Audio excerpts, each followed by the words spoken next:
नहीं है। उसके बाद तुम बोलते हो कि तुम्हारे पिता का हम गया कर दिए। शायद जो 14 वर्ष वनवास हमारे साथ भटक रही हो सीता, वो तुम हमसे झूठ बोल रही हो। तुम हमारे पिता का गया नहीं की हो।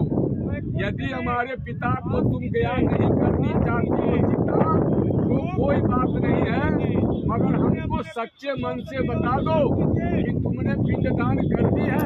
बोले कि हाँ स्वामीनाथ, हमने तो आपके पिता का पिंडदान कर दी है। बोले नहीं सीता, तुम हमारे पिता से जलती हो।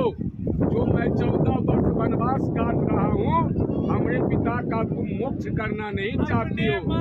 यदि सीता तुम पिंडदान करती हो तो बताओ पिंडदान कौन कराया, कौन तुम्हारा साक्षी हुआ, किसने किसने तुम्हें पिंडदान करते हुए देखा।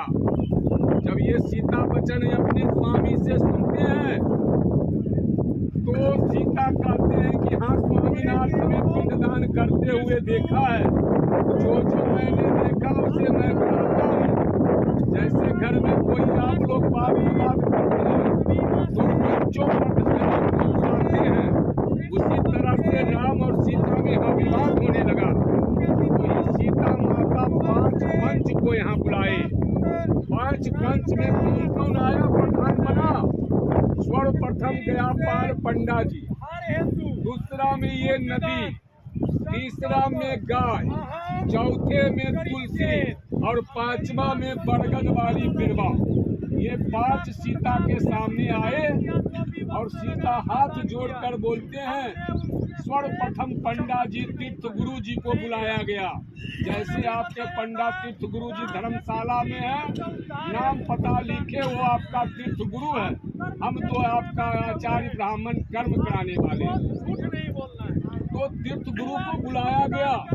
बोले सीता हाथ जोड़कर के, हे तीर्थ गुरु पंडा जी, आप बताओ कि हमने अपने ससुर का पिंडा किया या ना किया। सीता के जब ये बात पंडा जी सुनते हैं तो उनके मन में पाप आ जाता है कि सीता को बालू का पिंड। राजा रामचंद्र अयोध्या नरेश राजा आए हैं, पता नहीं अपने हाथों से क्या क्या दान दक्षिणा दे देंगे, उसका कोई सीमा नहीं है। यदि राम के सामने हाँ बोल देंगे तो हमें तो कुछ भी प्राप्ति नहीं होगा। वही सीता के सामने पंडा जी बोलते हैं कि नहीं सीता, हमने तो पिंडदान तुम्हारा नहीं कराया, हमने पिंडदान करते हुए तुम्हें नहीं देखा। इनका बात सुनकर कुपित मन से सीता सुन ली। दूसरे में ये नदी से पूछा गया कि हे गौ माता, हे नदी, आप फलगुना हो, आप उद्धारक हो, आप बताओ कि आपके मौरम बालू से अपने ससुर का पिंडा दिया या नहीं दिया। ये नदी के मन में आया, जब तीर्थ गुरु पंडा जी होकर झूठ बोल दिए तो हमें झूठ बोलने में क्या है। जो भी गया जी आते हैं हमें नदी नदी बोलकर चिढ़ाते हैं। यदि राजा रामचंद्र एक लोटिया जल भर के अपने पिता के श्राद्ध में सम्मिलित करेंगे तो हो सके आज से राजा रामचंद्र मुझे फल्गुनी गंगा की उपाधि दे दे। तो जब पंडा जी झूठ बोले तो हमें झूठ बोलने में क्या है। ये नदी ने भी बोला कि नहीं सीता, हमने तो अपने मौरम से बालू का पिंड होते हुए नहीं देखा है। इनका भी कुपित होकर सीता सुन ली। अब तीसरे में गौ माता से पूछते हैं कि हे गौ माता, आप मृत्यु लोक के उद्धारक हो, आप हमारी माता समान हो, आप तो अपने मुख से सच्चा वचन बोल दो कि हमने पिंडा किया या ना किया। गौ के मन में आया कि जो लोग गया जी में आकर पिंडदान करते हैं वो जौ का आटे का पिंडदान करते हैं, उस पिंड को मैं खा जाता हूँ और ये सीता बालू का पिंडा दे दिया। तो पंडा जी झूठ बोल रहे हैं, नदी झूठ बोल रहा है, तो अपने पेट के खातिर हम भी क्यों ना झूठ बोल दें। वो ये गौ भी बोला कि नहीं सीता, हमने भी पिंडदान करते हुए तुम्हें नहीं देखे हैं। ये भी कुपित होकर सुन ली सीता। चौथे में तुलसी से पूछा गया, जो तुलसी का बिरवा वृक्ष होता है, कि हे तुलसी माता, आप तो बताओ कि हमने पिंडदान किया या न किया। आपसे पवित्र कोई वृक्ष नहीं है, अगले जन्म में तुम बिंदा थी, तुम्हारा पति जालंधर था। विष्णु के आशीर्वाद से तुम मृत्यु लोक में विराजमान है, हर घर घर में पूजी जाती हो।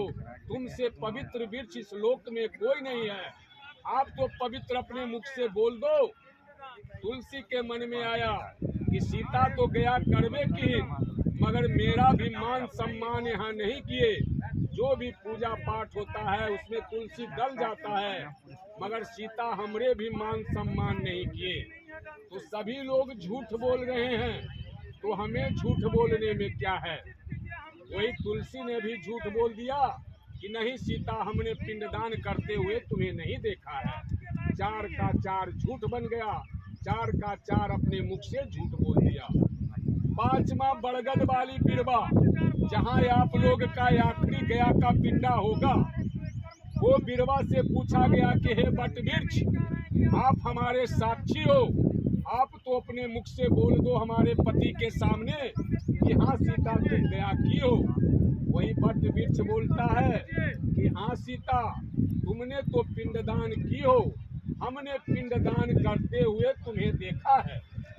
तो सीता माता उस पर प्रसन्न हो जाते हैं और वो बट वृक्ष को आशीर्वाद देते हैं कि हे बट वृक्ष, जिस तरह से तुम हमरे साक्षी बनी है, उसी तरह से जो गया करने के लिए आएंगे उनका तुम साक्षी रहना और सदा तुम हरा भरा रहना।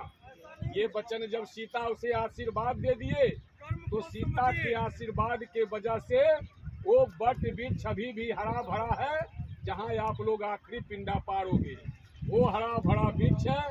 जैसे सीता का साक्षी वो बट वृक्ष हुआ, उसी प्रकार से आप लोग का साक्षी वो बट वृक्ष रहेगा कि आप लोग अपने पुरखा का गया किए हैं, वो वृक्ष जहाँ आखिरी होगा। इसे तो आशीर्वाद बट वृक्ष को मिल गया।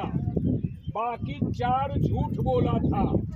सीता माता कुपित होकर चारों को श्राप दे देते हैं। सर्वप्रथम पंडा जी को श्राप देते हैं कि तीर्थ गुरु ब्राह्मण देवता, आपके पास यजमान आएंगे, आपको बहुत दक्षिणा देंगे, मगर जितना भी यजमान आपको दक्षिणा देगा वो दक्षिणा आपको कम दिखाई पड़ेगा। उस दक्षिणा से आपका मन संतुष्ट नहीं होगा, आपके मन में सदा दरिद्रता छाए रह जाएगा। अब जो तीर्थ गुरु हैं, जितना भी दक्षिणा दे दो बोड़ा भर के, वो भी उन्हें कम दिखाई पड़ेगा। संतुष्टि उनके मन में नहीं है। उनके मन में हमेशा लगा रहेगा कि ये इतना सुंदर राजा महाराजा चल के आए थे, इतना संपत्ति वाले थे, हमें क्या दिए, हमें तो कम, आपके लिए बहुत ज्यादा है, मगर उनको वो कम दिखाई पड़ेगा।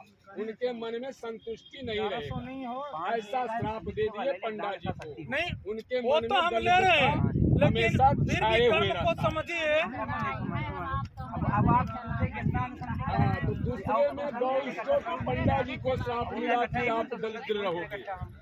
दूसरा में ये नदी को श्राप मिला कि हे फल्गुना नदी, आपने भी झूठ वचन बोली हो, आपको मैं श्राप देता हूँ कि आप सलीला हो जाओगी, गुप्त हो जाओगी, सूख जाओगी। सीता के श्राप के वजह से ये नदी सूख गई। ये नदी में पानी नहीं रहता है सीता के श्राप से। इसकी अंदर धारा बहती है, सलीला माने दिखाई नहीं पड़ने वाला। ये नदी को श्राप मिल गया। दादाजी रोइए नहीं। तीसरे में गौ माता को श्राप दिए कि हे गौ माता, अपने मुख से तुम झूठ बोली हो, आपको श्राप मैं देता हूँ कि आपका मुंह हमेशा अपवित्र रहेगा, आपका मुख का पूजा नहीं होगा। यदि कोई प्राणी गौ दान भी करता है तो गौ का पूंछ पकड़ के दान करता है, सींग पकड़ के दान कोई नहीं करता है। गोवल गौरी गणेश बनकर गोवल का भी पूजा हो जाता है, मगर गौ का मुंह का पूजा नहीं होता है। सीता के श्राप के वजह से गाय का मुंह उसी वक्त से अपवित्र हो गया। उसे ये श्राप मिला, तुलसी को श्राप मिला कि हे तुलसी माता, आप हमारे माता समान हो, आप इतना पवित्र हो, दुर्दान फिर भी कितना हमारे है? पति के सामने आशीर्वाद है आप झूठ दादाजी, बनाई हो। कितना है? आपको मैं श्राप देता और हूँ, पूरा सिक्का इतना सिक्का रखे हैं। पवित्र के बावजूद भी आप जहाँ नदी नाला तो बहेगा आपको लगता है वहाँ गिना भी हुआ है आपका ना? पौधा निखर आएगा। तुलसी को हम लोग इतना पूजित करते हैं, मगर तुलसी का पौधा जहाँ गंदगी वंदगी रहता है वहाँ भी उसका पौधा निखर आता है। सीता के श्राप उसे भी लगा। इस तरह से चारों को सीता श्राप दिए, बट वृक्ष को आशीर्वाद दिए। राजा राम के मन में संतुष्टि नहीं हुआ, फिर से राजा रामचंद्र गया किए। अब जहाँ जहाँ घूम घूम कर राजा राम पिंडा दिए, वहाँ वहाँ घूम कर आप पिंडा दे रहे हैं। इसी वजह से इस स्थान का नाम पड़ गया राम गया सीता कुंड। प्रेम से बोलो विष्णु भगवान की। इस तरह से इस स्थान का महत्व है। हम सबका मान रहे हैं।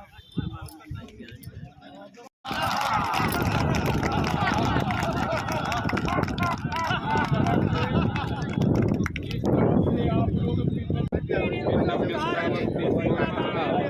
जिनके पास कपूर है आरती के लिए तैयारी कीजिए। हम करेंगे सभी लोग।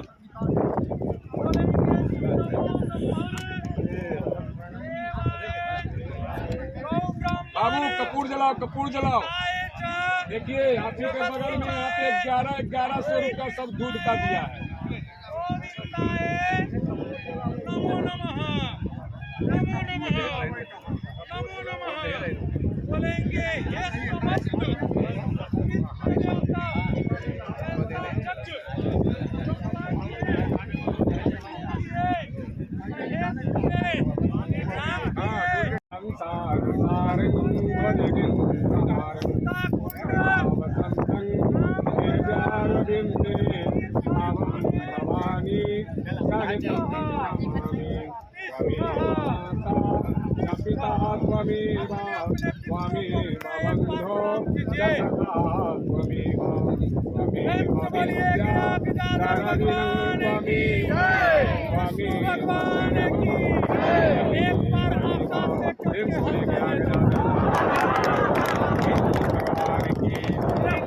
पिता की सीता कुंड तीर्थस्थान की। जरा जल मिलाइए एक बार। महानिरंजनम समर्पयामि। देखो चाचा, इस स्थान पे अपने माता जी का नाम का वस्त्र दान, पिताजी के नाम का वस्त्र दान, माता जी के नाम का श्रृंगार दान, माता जी के लिए स्वर्ण रजत दान, नाना प्रकार का यहाँ दान उपदान है। तो आप घर से जो भी बर्तन लाए हैं, थाली वगैरह, वस्त्र जो लाए हैं, सोना चांदी जो लाए हैं, और उसके ऊपर रुपया पैसा। और हमारी बात को सुनिए, आपके साथ में जो राजू मालिक चल के आया है, तो राजू मालिक को आप लोग से कहीं कुछ प्राप्ति होता नहीं है। राजू मालिक को यहाँ पर जो आप वस्त्र दीजिएगा, पात्र दीजिएगा, उसके ऊपर पैसा दीजिएगा, वही राजू मालिक का होता है। तो दान का सामग्री जो भी आप घर से लेकर आए हैं, सारा दान वाला सामग्री निकालिए।